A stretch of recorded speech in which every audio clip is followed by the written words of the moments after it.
Avec ma femme, on a eu 3 enfants en 4 ans. 3 enfants en 4 ans. Et je vois que ça a mis un froid. Je vois que ça a mis un froid. Et en vrai, c'est marrant. C'est marrant. Parce que tu sais ce qui est marrant en vrai quand tu vis avec une femme enceinte pendant mais quasiment 4 ans, du coup. C'est que petit à petit, tu te transformes un peu en auxiliaire de vie. Ouais, moi, au début, elle a commencé par me demander de lui faire ses lacets, tu vois. J'ai dit ok, pas de problème, pas de problème.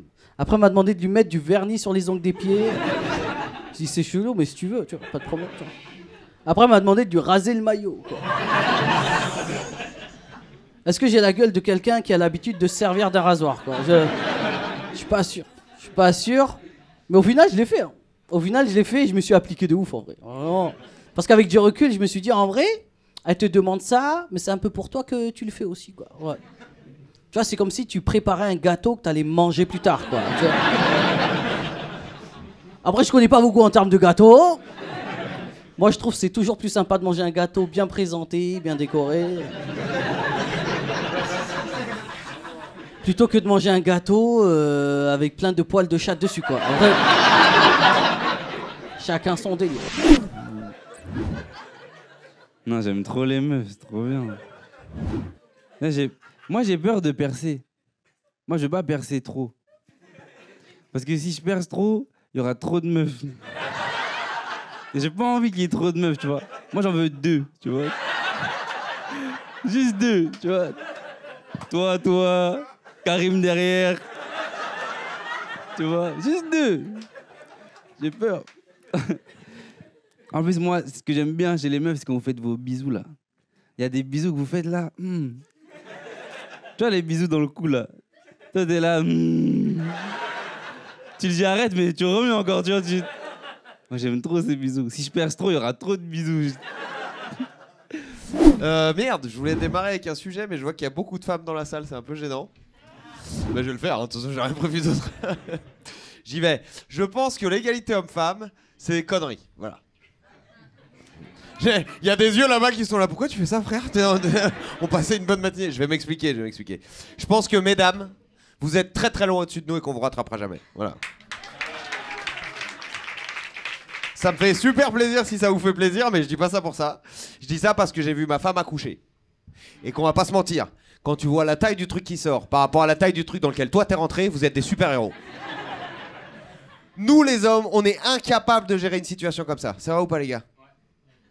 Toi t'es moins sûr, toi t'accouches au calme toi. Non mais je vais vous expliquer pourquoi on est incapable. Nous les hommes déjà, quand ça fait 3 jours qu'on n'a pas chié, on est au bout de notre vie. On est là, c'est beaucoup trop gros ce truc, putain. Ça peut plus descendre, ça peut pas remonter, on sait pas quoi faire. On transpire, on reste aux toilettes, on est là, putain comment ça va se passer, putain quand c'est... Moi j'ai un problème quand ça m'arrive, ça c'est que j'ai une imagination débordante mais pessimiste. Je suis sur mes chiottes et je fais ah non mais là putain. Ah là là là là, putain c'est sûr à un moment ça va péter.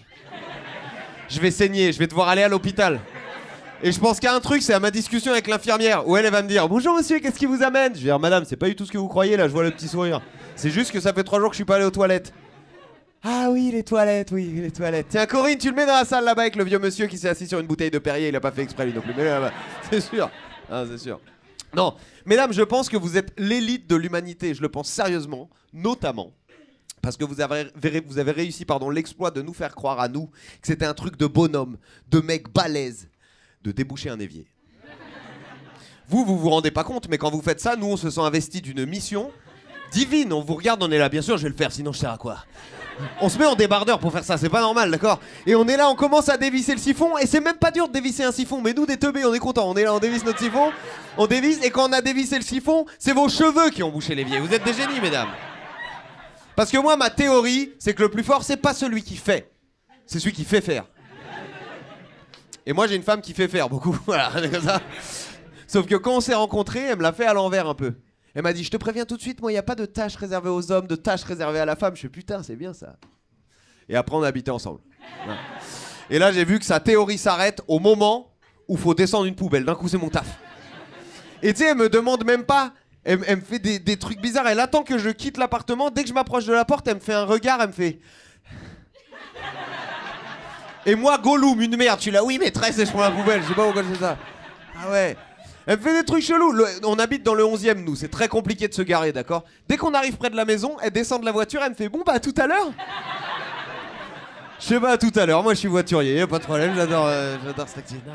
Je sais pas s'il y a que ma femme sur Terre qui fait ça, d'accord? Mais ma femme, à moi, à chaque fois qu'elle dit on, c'est que c'est moi qui vais le faire. C'est un truc de fou. Sinon, elle dit je. Quand elle dit on, c'est que c'est moi. Et il m'arrive d'oublier ça. L'autre jour, on était en balade romantique dans Paris, on se promène, et il y a des encombrants des fois, c'est des gens qui jettent des meubles cassés, du coup. Hein. Et on marche, et elle me fait on prendrait pas la commode, là? Je fais bah non, en fait, non. Et elle me dit mais allez, vas-y, viens, on la prend, on la retape. 10 minutes après, j'étais comme un bouffon tout seul avec ma commode comme ça dans la rue, et elle est dans le même état aujourd'hui que quand on l'a trouvée. Personne n'a touché cette commode, voilà. Mais ça m'a fait comprendre un truc. J'ai compris pourquoi elle et moi, on n'a pas le même rapport à Ikea. J'ai compris pourquoi elle adore et moi je déteste. C'est qu'en fait, quand on va chez Ikea, c'est logique. Ma femme, elle voit le meuble chez Ikea, et comme par magie, elle voit le meuble à la maison. Et moi, je suis le magicien. Voilà, et ça me... Non, mais parce que, en vrai, comme tout le monde est en couple dans la vie, t'as l'impression que c'est facile de gérer un couple, tu vois. En vrai, c'est hyper dur. Je te jure, c'est hyper dur. Moi, je sais pas faire, donc je fais pas. Voilà, c'est... Non, c'est vrai, ça. Non, mais moi, en couple, j'ai l'impression que je suis Deauville. Genre, tu sais, je suis sympa un week-end, et après, t'as envie de rentrer chez toi, je crois. Des fois, je fais rien de mal avec ma femme. Franchement, je vous dis la vérité. Au contraire, ce qu'elle demande, je le fais. Elle m'envoie aux courses. Elle me fait une liste. C'est un rouleau papyrus. Il fait 6 mètres. Et je sais que quand je lis cette liste, il va y avoir une embrouille. C'est technique et c'est précis ce qu'elle demande.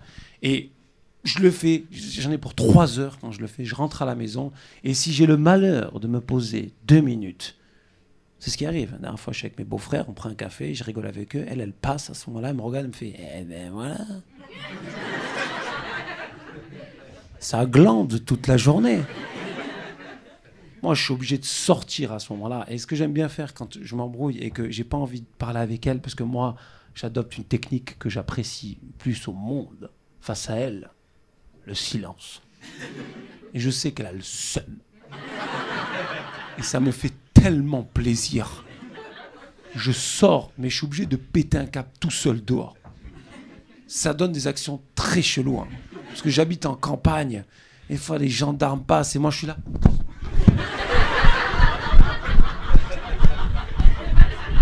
Moi, je fais rien. C'est très bizarre. Des fois, vous croisez des gens dans la rue, vous vous dites, ce mec est fou. Non! Ce mec est en couple avec une femme qui lui fait péter un câble. Et c'est tout. Ce mec n'est pas fou. Ce mec, c'est moi. C'est tout. Je me baladais dans la rue et j'ai croisé une meuf archi belle, la meuf. Et je la regarde. Et très vite, elle me fait comprendre que je suis pas de sa ligue. Genre, non, oublie, tu vois. Mais moi, je suis fair play. Et je lui souhaite qu'elle trouve l'amour. Qu'elle trouve l'amour et qu'il la trompe. Avec sa mère, tu vois. Et qu'ils aient des gosses et qu'ils soient moches. Tu vois ce que je veux dire?